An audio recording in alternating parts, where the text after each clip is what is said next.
আসসালামু আলাইকুম সম্মানিত ভিউয়ার্স। এটি একটি 12 মাসি গামলেস কাঁঠাল। গাছটি কয়েকদিন আগে আমি কিনে লাগাইছিলাম। তো এখন আমি গাছের কলম করার যে টেপ, এই টেপটি খুলে দেব, কারণ এই টেপটি অনেক টাইট হয়ে গেছে, গাছ একটু মোটা হয়েছে, তার কারণে টেপটি খুলে দিতে হবে। তো দেখতে পাচ্ছেন আমি সেটি কাটার চেষ্টা করতেছি।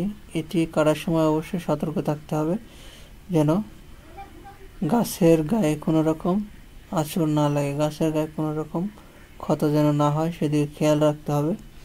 সুন্দর করে আমি টেপটি খুলে দিলাম। এখানে কিন্তু সুন্দরভাবে জয়েন্ট নিয়েছে। তাই আপনারা যারা কলমের গাছ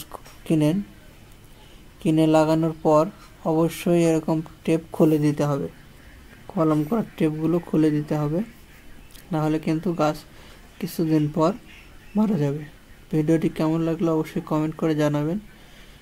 আর যারা এখনও সাবস্ক্রাইব করেননি, কৃষি ডায়েরি 360 চ্যানেলটি সাবস্ক্রাইব করবেন।